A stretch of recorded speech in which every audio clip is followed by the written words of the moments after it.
Assalamualaikum semuanya. Di video kali ini, aku dan teman-temanku akan menjelaskan tentang pelajaran ekonomi tentang akuntansi loh. Apa aja sih yang akan kita bahas di video kali ini? Nah, materi pertama kita akan menjelaskan tentang sejarah akuntansi. Yang kedua, ada pengertian dan manfaat akuntansi. Yang ketiga, pemakaian informasi akuntansi. Yang keempat, karakteristik kualitas informasi akuntansi. Kelima, prinsip dasar akuntansi. Keenam, bidang-bidang akuntansi. Ketujuh, profesi akuntan. Dan terakhir, yang kedelapan, ada etika profesi akuntansi. Sejarah akuntansi telah dimulai sejak manusia mengenai hitungan uang dan menggunakan catatan, sehingga akuntansi disebut juga sebagai seni pencatatan. Sejarah perkembangan pemikiran akuntansi dibagi menjadi 3 periode. Yang pertama, 4900 Masehi sampai 1900 Masehi. Yang kedua, tahun 1900 Masehi sampai 1850 Masehi. Yang ketiga, 1850 Masehi sampai sekarang. Masing-masing periode memiliki kontribusi yang berarti bagi ilmu akuntansi. Pada periode pertama, akuntansi merupakan pencatatan yang sangat sederhana, mencatat apa saja yang terjadi dalam bisnis saat itu. Periode kedua merupakan pengembangan dari periode sebelumnya, di mana lahir double entry, bookkeeping, dan lain-lain. Pada periode ketiga, perkembangan pemikiran akuntansi tidak hanya mengenai debit dan kredit, tetapi sudah menyentuh kehidupan dalam masyarakat. Perkembangan teknologi yang luar biasa juga berdampak pada perubahan ilmu akuntansi modern. Akan menjelaskan pengertian akuntansi. Akuntansi itu ada dua utama yang bisa kita jadikan pedoman untuk mengetahui apa itu pengertian akuntansi. Pertama itu dari American Accounting Association AAA. Berdasarkan AAA, akuntansi adalah proses mengidentifikasi, mengukur, dan melaporkan informasi ekonomi untuk memungkinkan adanya penilaian dan pengambilan keputusan yang jelas dan tegas bagi mereka yang menggunakan informasi tersebut. Sementara menurut American Institute of Certified Public Accountants (AICPA), akuntansi adalah seni pencatatan, penggolongan, peringkasan, dan tepat dinyatakan dalam satuan mata uang, transaksi-transaksi, dan kejadian yang setidaknya bersifat finansial dan penafsiran hasil-hasil. Dari dua definisi tadi, secara sederhana pengertian akuntansi dapat kita rangkum menjadi proses pengidentifikasian, pengukuran, pencatatan, dan pelaporan informasi ekonomi keuangan yang berguna untuk penilaian dan pengambilan keputusan bagi pihak yang memerlukannya. Manfaat akuntansi itu ada 4. 1 itu sebagai informasi keuangan untuk pihak yang membutuhkan. 2 itu sebagai bahan evaluasi keuangan. 3 sebagai bukti keuangan yang dapat digunakan dipertanggungjawabkan. 4 membantu pencatatan ekonomi keluarga. Pemakai informasi akuntansi ada 7. Yang pertama, pemilik. Pemilik perlu mengetahui posisi keuangan, melihat investasi, membandingkan jumlah rekening dengan periode sebelumnya, dan prospek perusahaan di masa yang akan datang, serta hasil yang dicapai oleh perusahaannya. Kedua, manajemen. Setiap manajer dari tingkat tertinggi sampai terendah pasti membutuhkan informasi akuntansi yang cermat dan berkaitan dengan bidang pertanggungjawaban mereka. Ketiga, karyawan. Karyawan membutuhkan informasi keuangan sebagai bahan perundingan kontrak kerja, pengajuan kesejahteraan, dan kepentingan karyawan lainnya. Keempat, kreditur. Kreditur adalah pihak yang dapat memberikan bantuan barang kredit maupun pinjaman kepada perusahaan. Kelima, pemerintah. Pemerintah berhak mendapat informasi akuntansi untuk keperluan pungutan pajak dan untuk memenuhi ketentuan peraturan serta undang-undang. Keenam, ada investor. Investor adalah masyarakat yang mempunyai permodalan jika mereka ingin menginvestasikan modalnya.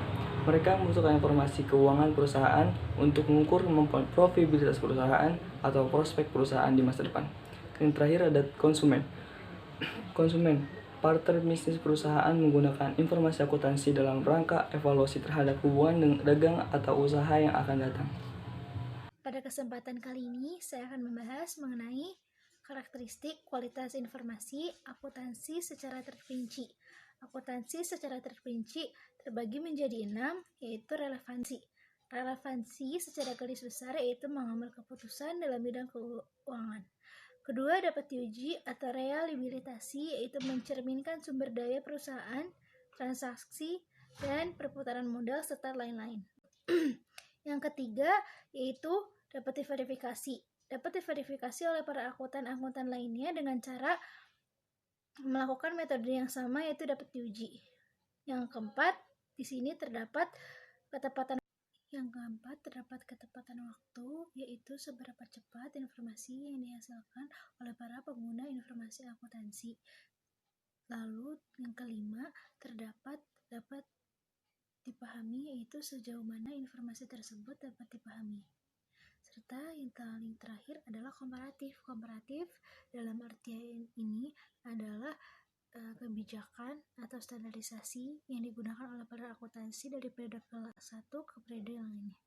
Sekian. Berikut ini adalah bidang-bidang akuntansi. Yang pertama ada akuntansi keuangan, yakni bidang akuntansi yang berhubungan dengan pencatatan serta pengklarifikasian transaksi bisnis yang bisa dipergunakan pengguna baik secara internal maupun eksternal. Yang kedua ada akuntansi manajemen, yakni bidang akuntansi yang fokus pada tersedianya informasi yang dipergunakan secara internal. Yang ketiga ada akuntansi biaya, yakni bidang akuntansi yang fokus pada rekaman, presentasi, serta analisa dari biaya produksi. Yang keempat ada akuntansi pemeriksaan, yakni bidang akuntansi yang fokus pada pelaporan keuangan yang dilakukan oleh pihak-pihak independen. Yang kelima ada akuntansi pajak, yakni bidang akuntansi yang fokus pada perhitungan pajak serta persiapan pengambilan pajak. Yang keenam ada akuntansi pemerintahan, yakni bidang akuntansi yang berhubungan dengan laporan keuangan sesuai dengan standar dan ketentuan pemerintahan. Yang ketujuh ada akuntansi sistem informasi, yakni bidang akuntansi yang berhubungan dengan pengembangan, instalasi, juga implementasi serta pemantauan dalam pengumpulan data serta pelaporan keuangan. Yang kedelapan ada akuntansi syariah, yakni bidang akuntansi yang didasarkan kepada prinsip agama atau syariah. Sekarang aku akan menjelaskan apa itu profesi akuntansi. Profesi akuntansi merupakan semua bidang pekerjaan yang mempergunakan keahlian di bidang ekonomi. Adapun profesi akuntansi antara yang pertama ada akuntan internal. Apa sih akuntan internal itu? Akuntan internal dikenal juga sebagai akuntan manajemen, akuntan perusahaan. Akuntan internal bekerja dalam suatu perusahaan atau organisasi yang bertugas untuk mencatat setiap transaksi keuangan dan menyusun laporan keuangan perusahaan. Yang kedua, ada akuntan publik. Akuntan publik adalah akuntan yang telah memperoleh izin dari Menteri Keuangan untuk memberikan jasa akuntan publik dan wajib menjadi anggota Institut Akuntan Publik Indonesia atau IAPI. Yang ketiga, ada akuntan pemerintah. Apa itu akuntan pemerintah? Akuntan pemerintah merupakan akuntan yang bekerja pada lembaga-lembaga pemerintah, misalnya di kantor Badan Pengawasan Keuangan dan Pembangunan, Badan Pengawas Keuangan, Perpajakan di Komisi Pemberantasan Korupsi.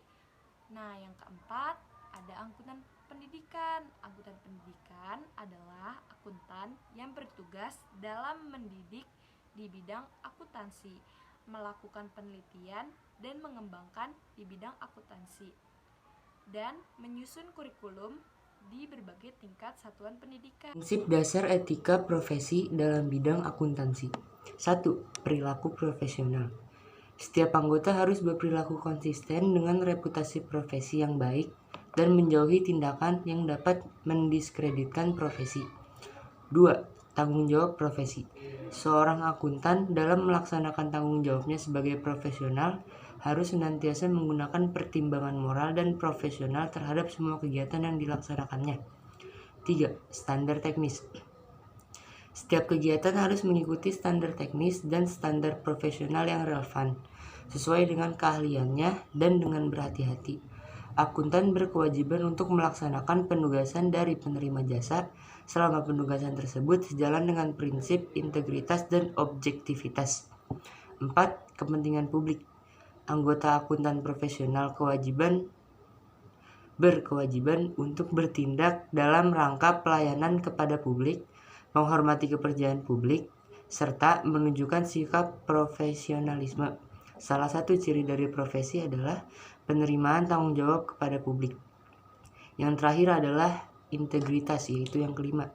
Untuk memelihara dan meningkatkan kepercayaan publik, setiap anggota harus memenuhi tanggung jawab profesionalnya dengan integritas setinggi mungkin. Integritas mengharuskan seorang anggota untuk bersikap jujur dan berterus terang tanpa harus mengorbankan rahasia penerima jasa. Prinsip dasar akuntansi. Prinsip dasar dalam akuntansi diatur oleh IAI, Ikatan Akuntansi Indonesia. IAI adalah sebuah badan yang mengatur peraturan dan kebijakan. Berikut 10 prinsip dasar akuntansi yang ada di dalam peraturan akuntansi. 1. Prinsip entitas ekonomi. 2. Prinsip periode akuntansi. 3. Prinsip satuan moneter. 4. Prinsip kesinambungan usaha. 5. Prinsip biaya historis. 6. Prinsip pengungkapan penuh. 7. Prinsip pengakuan pendapatan. 8. Prinsip mempertemukan. 9. Prinsip konsistensi. 10. Prinsip materialitas.